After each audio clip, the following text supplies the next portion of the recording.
The National Security Forum is proud to present Dr. Peter J. Webster's presentation, The Coming Global Demographic Imbalance, recorded live Tuesday, November 8, 2017, at the Sands Regency Hotel in Reno, Nevada. It's a real pleasure this morning to be able to introduce our speaker. His background would probably take me 20 minutes to really cover it all. He's an expert in meteorology and climate dynamics. Peter comes to us from Australia and came to the United States, where he taught and studied at institutions such as in Chicago and at Penn State University, where I believe he and Judy met under the blessing of Joe Paterno there.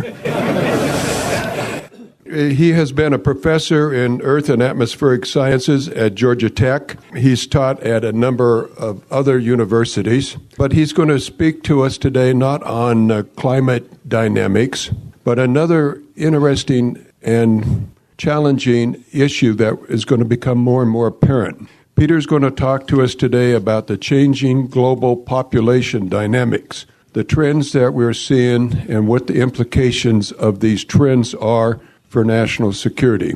It's my great pleasure to welcome to the microphone now Peter Webster.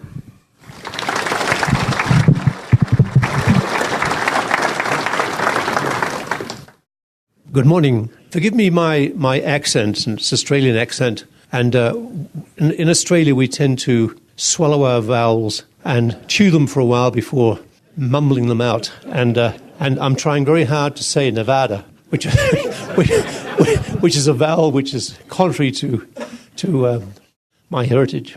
What I'm going to talk about is some concerns I have in the demographics of the society, global society, and also U.S. society. Why should an atmospheric scientist, climate person, be talking about such a thing? Well, actually, I was born in northern England, and my parents moved to Australia, part of the Great Migration, and I spent post-war years in Australia growing up as a kid. And the government adage in those days was populate or perish. And Australia had suffered terribly, and thanks to our allies, the Americans, managed to survive. But those days, Australia had about 5 million people. It's now 25 million people. And so I got to high school and kept seeing these populate or perish signs, and I thought, well, that's great. I can understand that. But what about if everybody populated? What would that mean? And so there was a competition in high school for an essay. So I wrote an essay called Only 1 Square Meter of Earth Apiece. I thought, oh, that's, you could do the arithmetic and work out some date in the future when everybody would have a square meter of Earth apiece. Then I thought about it for a while, and that means there's somebody next to me on 8 corners, who would have a piece as well. How do you get on with them? And then I thought in biology we were talking about rats in a box mating and eventually gets to a population size where they fight. And so I thought demographics was a very interesting thing, and what the upshot would be of uncontrolled population growth. So demography was good. I was going to move on to that in university, but medicine got in the way, and I finished up being a physicist, and here I am now, talking about something that concerns me, which I don't know much about, so I apologize. This is a very strange map, and it's a map where this is the population affected by environmental hazards. And each country is, depending on its population, is blown up in size, and depending on how many people are affected by hurricanes, for example, or floods and so on. You can see Bangladesh there, B, India, I, and China, C. And what it means is that these people are under enormous environmental pressure. And so, as I was doing a lot of work in Asia, which is a picture here of me doing work in Asia, that's in Bangladesh. There's 2 farmers that we got to know on one trip. And I started to wonder what the impact of population growth would be. And so there's some bad news and there's some good news, and we'll move our way through that. So what does global population growth do? And this is the only time I'll talk about climate change, but in essence, climate change is a people problem, at least that part of it which is due to humans and more humans. This is a graph of year 1850 to 2010 of world population, the blue curve, and carbon dioxide emissions. It's a one-to-one relationship. So if carbon dioxide is important in climate change, it's a people problem. Global population growth, the impact on environmental hazards. There are theories that people think that hazards will become more numerous and stronger with global warming. That's not proven yet, but even without that, if the number of environmental hazards remains the same, there are more people to be affected. And one great place, which we all know about from Irma and Harvey and so on, in Florida, where people now live principally on the coast. 30, 40 years ago, 50 years ago, people didn't live in Florida. Now there are large populations of people in dangerous way. Global population growth, unrest, warfare, and migration. Think of the rats in a box. Competition for resources, overpopulation and terrorism. The more disadvantaged people you have, probably the greater terrorism you're going to have. More refugees and destabilization. And it's not just destabilization of the country that people are moving from.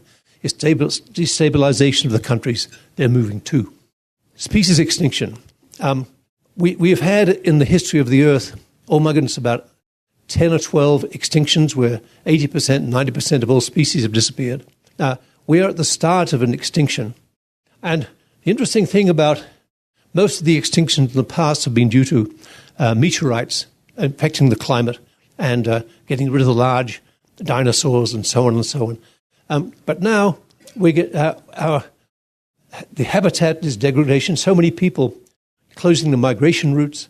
Adaptation timescale for animals to adapt is far slower than land changes. Insecticide usage, the destruction of pollinators, whole agricultural industry may have to change because of that. And also the coexistence and codependency of species. If you lose prey, you lose the predator. And forgive me for this, but in the beginning, God blessed them and said to them, "Be fruitful, increase in number, fill the earth and subdue it, rule over the fish in the sea and the birds in the sky," and so on and so on. That's Genesis. And this is the map of 10,000 BC to 6,000 BC. There were 10 million people. And here we can see the thing rising to 2010, 7 billion, and 10 to 11 billion by 2100. That's a rather scary shape, it seems to me. There are some reductions in it, the Black Death, not that we want a Black Death, but it's a reducing population. So I think in a sense that maybe God's orders were certainly exceeded a little bit. And there was an interesting man called Thomas Malthus back in the 1800s, and he was worried so much about population, and he thought that population would increase, that land had a carrying capacity, and before you know it, you will get the oscillation of population about some mean, like we do now with wolves and deer on islands, and they tend to oscillate. So the problem was that in those days there was no accumulation of wealth. People would increase their population by virtue of to sustain the family. Now with the Industrial Revolution, of course, there was enormous accumulation of wealth, and large sectors of the population around the world moved to a different realm. Other people, he was maybe the first to worry about this, but other people in the 1950s, I want to say that my essay predated Ehrlich's population bomb, but he made lots of money. I got $100 for my essay. But the population explosion, the Club of Rome, which says that in 2030 the world population will decrease. Turned out that was more of a Fortran error than actual, and all these other books. By the way, recommend Collapse by Jared Nyman. It's very, very good. So it's not just a matter of how many people there are. It's a question of who and where they are. Where is the increases taking place? And these are the types of economies we have. The advanced economies are in blue, and Europe, Australia, North America, and of course the less developed, mainly South Asia and Africa. And so there are enormous differences in the amount of money countries have per capita. We're about $47,000 compared to Pakistan, $1,500. But where is the doubling of population taking place? There's a lovely rule if you want to impress your friends, and they say, "We know I've got 3% interest rate on my bank account," and you say, "Oh, it's going to double in 25. What's 72 divided by 3?" Anyhow, that's the number of years that your money will double. It's the same with population. If you have a 3% increase, 3 into, there's going to be a 25-year doubling, and so on. The United States, for example, it's about 70 or 80 years. Same with Australia, but here in Africa and here in the Middle East, the population is doubling every 25, 30 years. So it's not just a matter of how many the world population is. It's very contingent upon where this population growth is taking place. And many of these countries are markedly different socially, religiously, politically, and maybe aspirationally. I don't know. Now, different demographic pyramids exist. A demographic pyramid is very useful because it shows you the percent of population versus age, male on one side, female on the other. Now, we're over here where we have what's zero growth almost. The only reason we have growth in the United States now, principally, is because of immigration. Then we go to Japan, where it's an older population, very, very low birth rate, and that's, in a sense, without immigration, a dying society, at least in terms of numbers. When you go to Asia, you see that there are lots of young people, but when you go to Africa, enormous number of young people. And I've often wondered, why is it in civil wars in Africa that there are children in armies? And it's really very simple, because there are not many adults. And it's a terrible, sad thing. So Japan and Eastern Europe have declining populations. Our replacement for our present population is 2.2 children per mother. We're about that. An increase beyond that is immigration. So here's a plot of the population increasing, this curve here, versus number of billions here. And what we see is that the more developed world is constant and projected to be constant for the next 50 years, whereas the less developed is very strong. This is called the African bulge, and it was thought that the maximum population at 2100 would be 9 billion. It looks like it's going to be 12 because of the rapid growth of population occurring in Africa. So not all is doom and gloom. This is Paul Romer, who's called the prophet of post-scarcity, versus misery, vice, poverty, Mr. Malthus, or Reverend Malthus, actually. And his point of view, Malthus didn't take into account such things as contraception, education, industrial revolution, accumulation of wealth. Romer, on the other hand, says that new ideas and resources will continue to be the engine of growth for the world. But the problem is, will the resources keep up with the increasing population? And one of the interesting things is that the fastest growing group in India and China is the middle class. And there's one thing that the middle class want, which is everything. And so that's resource dependent. But look at this. This is exciting to me, that when you look at the 1960s and 1970s, this is the time of the population bomb book. The doubling rate was 30 years for the global population. It is now down to 64 years globally. A large part of that is due to the decline of population growth in Europe and the United States, but not all of it. So this is something that's very exciting.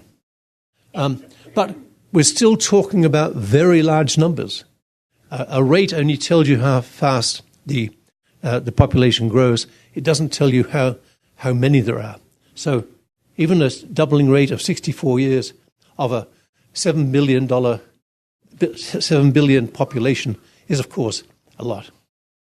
So another reason that population has stabilized, and this to me is an extremely exciting chart.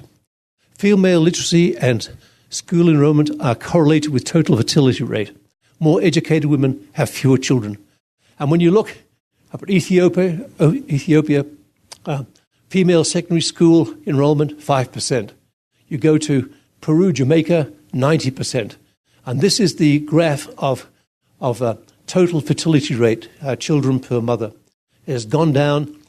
More education, even Egypt has decreased its group. So clearly one of the most important things is to encourage around the world female literacy and school enrollment. Just to give you an idea, if you compare Iraq and Iran, these are the same curves now. This is 1965 to year 2000, and Iran, with government intervention, has decreased the population. Iraq, still very high. You look over here, Haiti, on one side of the island of Hispaniola versus the Dominican Republic. Again, strong birth control incentives and so on. So it can be done. But the interesting thing we should remember is that the fastest growing group in the world is the Muslim societies. The estimated change 2110 to 2050 of the Muslim population in the world is 73%. Christians about 35%. And here are the lesser religions through here. So is this a concern or is it not? I don't know. The global changes in religious affiliations, if one looks at this now, this is a recent Pew Research Center diagram. They expect by 2070 that the total number of Christians and Muslims will be the same, and then Muslims move into the ascendancy by the end of the century. How can we continue to at least have a downward trend in growth rate? You know, there's one organization, the United Nations, which has all of the nations involved in some manner. Yet, population is rarely discussed. Maybe with the World Health Organization, but it's something that is almost taboo, because if you talk about population and pointing at very densely populated countries, ethnicity and religion and way of life is being criticized. So it's a very, very sensitive thing. It's even difficult in this country sometimes to talk about population. But I think the US has played in the past critical leading roles in the developing world, especially since the Second World War. And I hope this continues. And the alleviation of poverty, promotion of female education and emancipation throughout the world, increased access to birth control and family planning. And this, of course, becomes a difficult one with USAID by virtue of the constituency that they're representing. This under a number of recent administrations, such aid has been reduced. And, of course, the concept of abortion being encouraged as one form of birth control is anathema to much of society. And also, I think what we've done very well is natural disaster preparedness in countries like Bangladesh.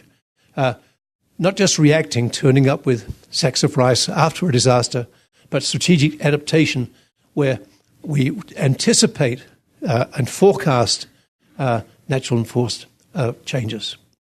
And I think, too, this is perhaps the hardest thing, that aid needs to be politically blind. If you're talking about a global problem, you can't just help this nation, not help that nation. There has to be a broader thing. So, just in closing, by the end of the 21st century, I think that demographics are going to be so changed that what we see now in the Western society, somehow we have to come to grips with a very, very changed position of the United States in the world.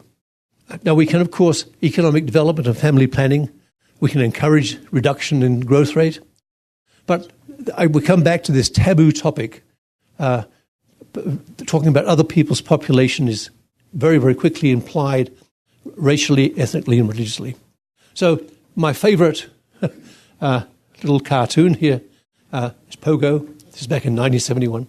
We have met the enemy, and the enemy is us. So what do we do about the enemy? Thank you very much.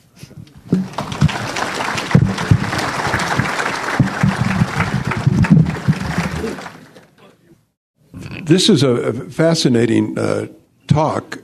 Did I hear that statistic right, that even though the global birth rate is increasing only 1.1% a year, That means the population will go, the global population, from 7 billion to something like 11 billion in just a few years? I mean, that's phenomenal.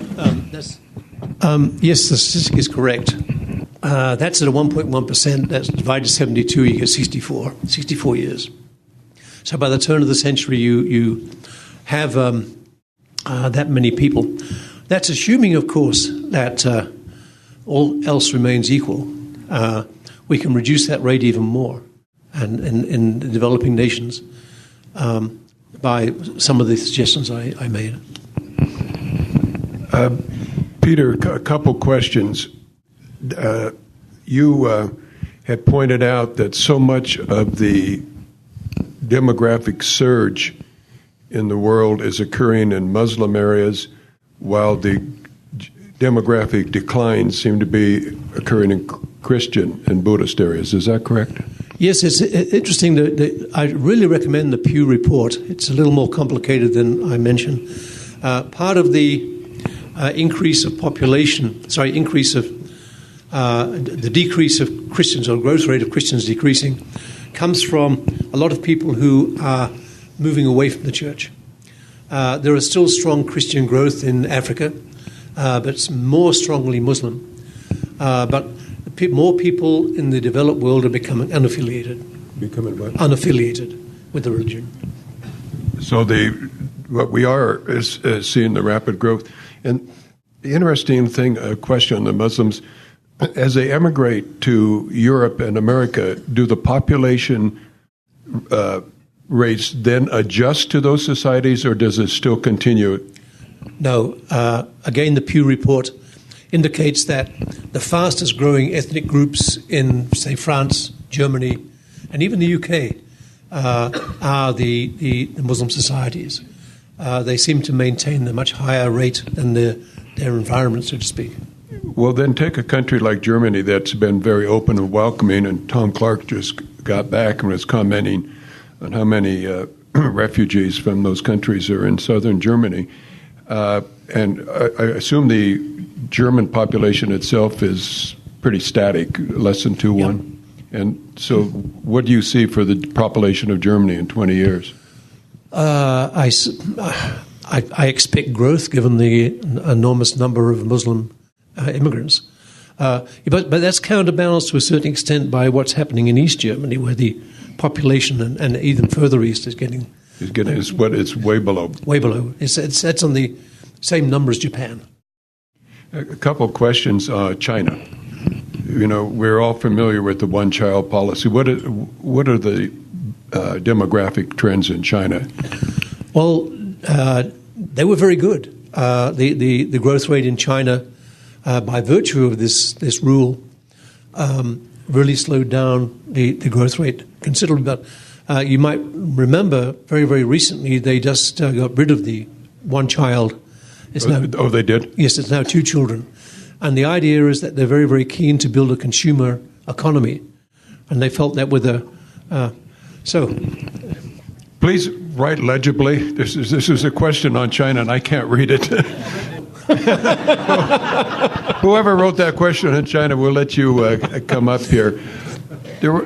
Stephen Hawking made a prediction. They asked you to comment on that. What did he say? Yeah, I had a slide, actually, which I took out. And his comment was, this is now back about 5 or 6 years ago, the one I remember. And he said that given the social unrest, the growth of population, climate change, how can our world survive as we know it for another 100 years?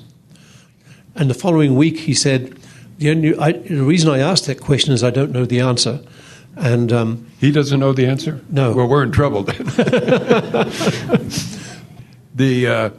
If you were in a position of authority in the U.S. government, if President Trump asked you to go back to Washington, and you were working on global population issues, would you recommend, this question is, that our aid to countries be dependent on their population policies?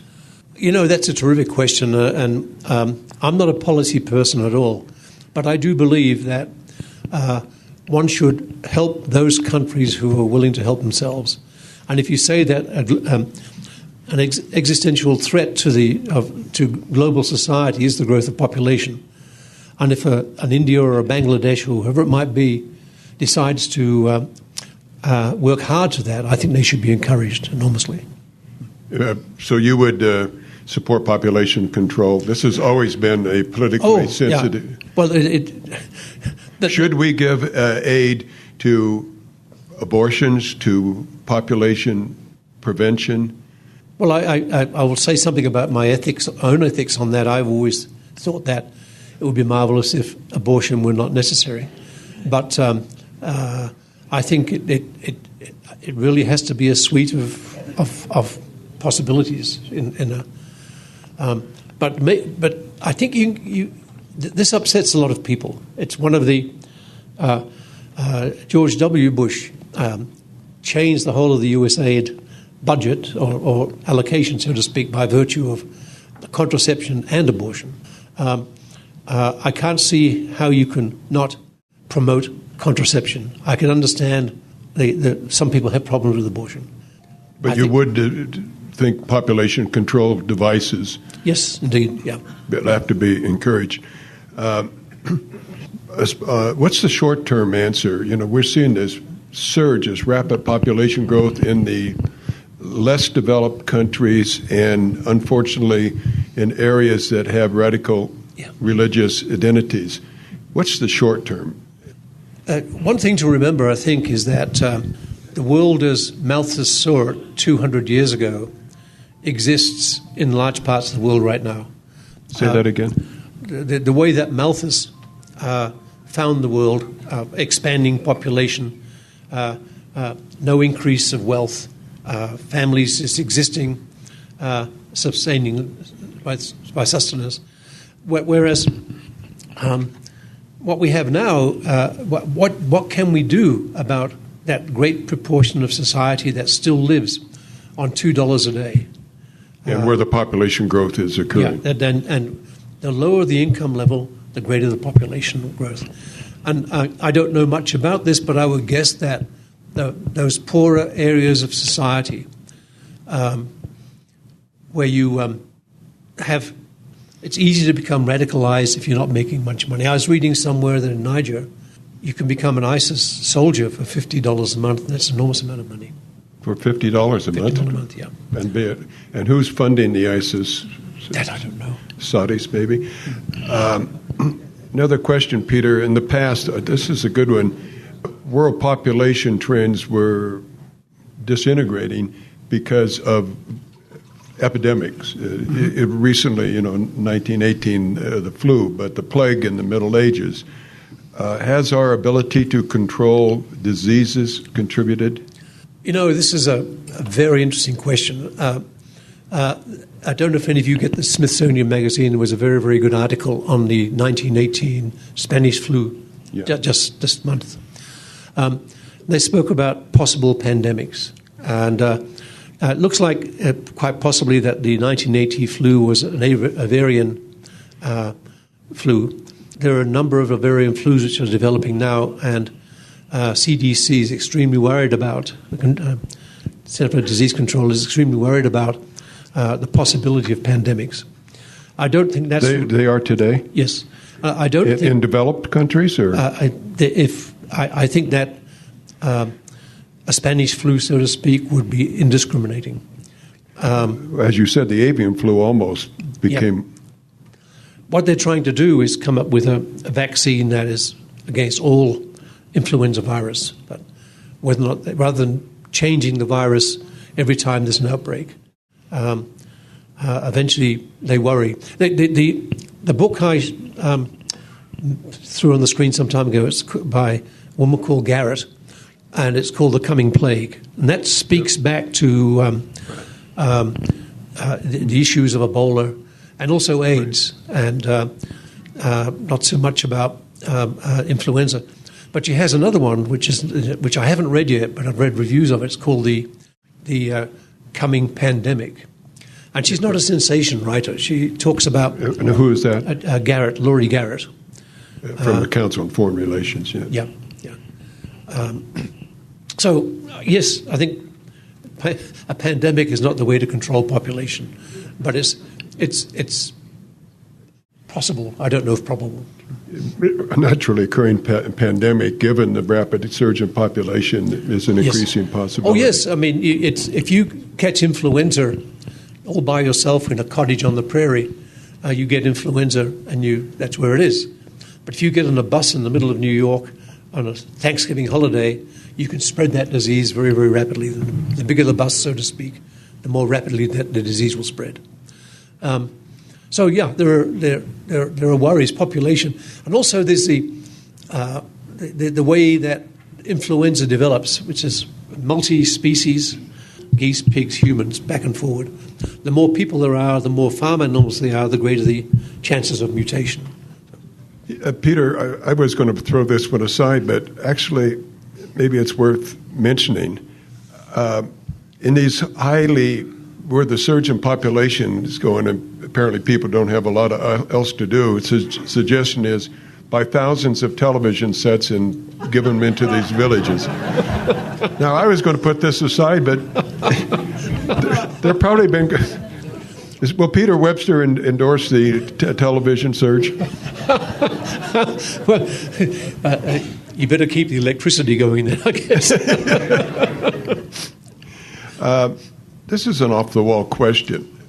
How do the increase in... I wish Elon Musk were here, who has written extensively on artificial intelligence and the role of robots. And the increasingly as we depend on robots and they become more and more capable and could we say even intelligent, how is that going to impact your population charts? I was thinking about this in terms of what the difference in the way we look at life now versus the way we might look at life in 2100.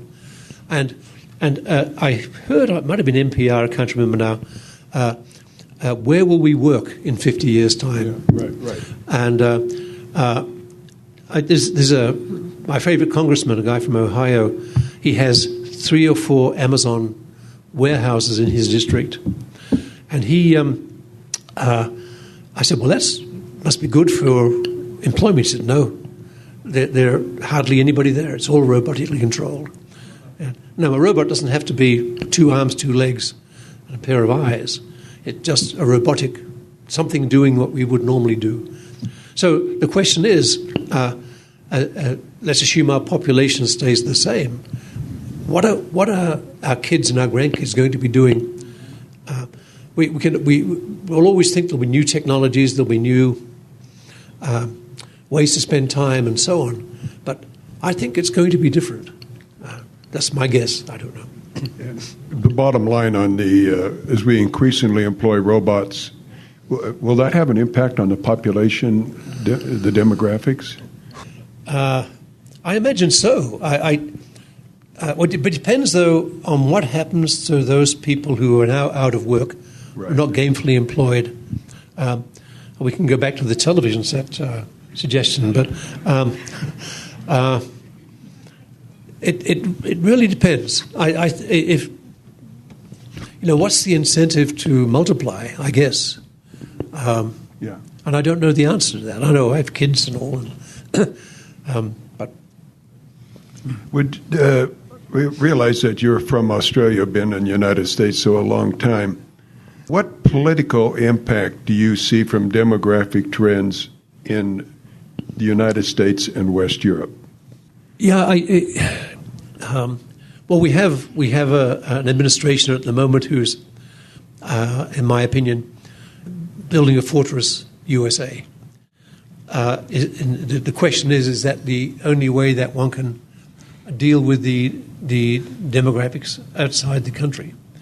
Personally, I've been lucky enough to spend lots of time in Southeast Asia and South Asia, and I know lots of Muslim families, and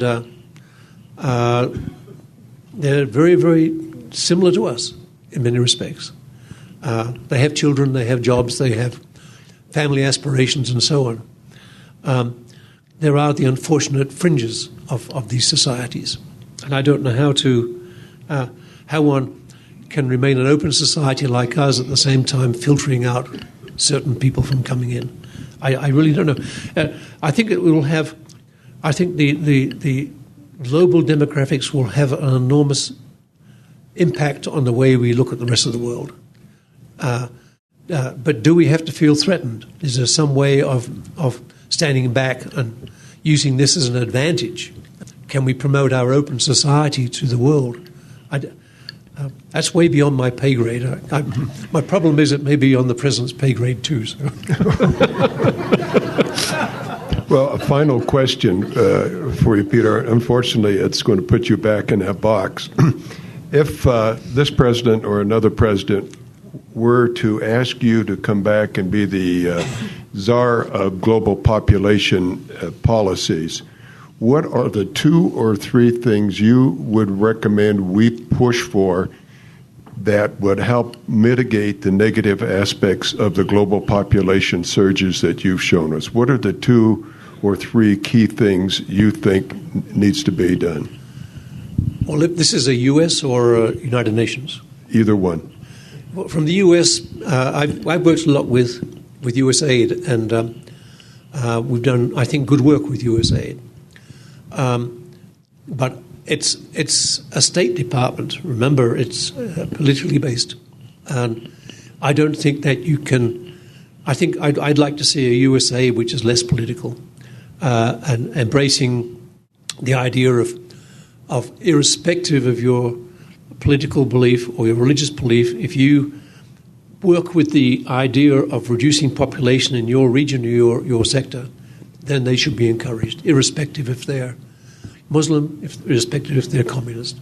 I think that's the only way that one can look wider at the problem. There's one organization which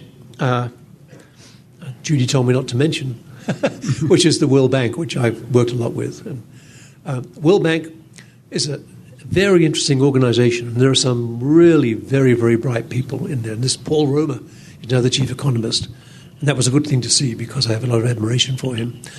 But the World Bank doesn't work regionally. It works nation to nation, like a bank would work with a client as distinct from working with a group.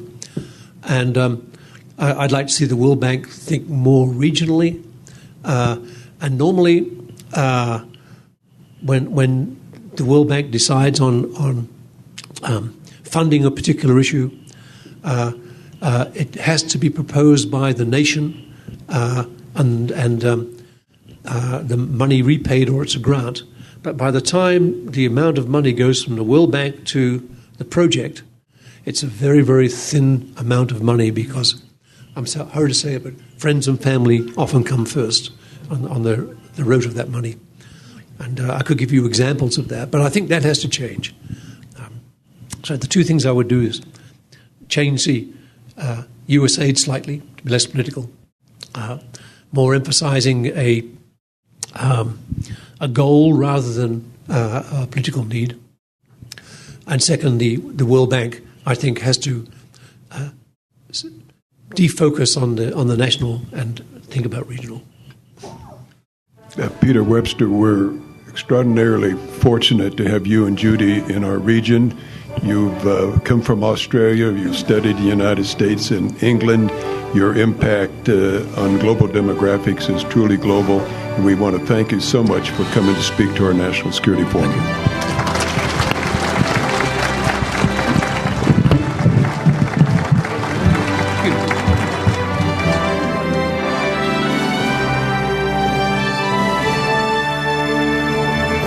For show notes and dates and times of our presentations, head on over to our website at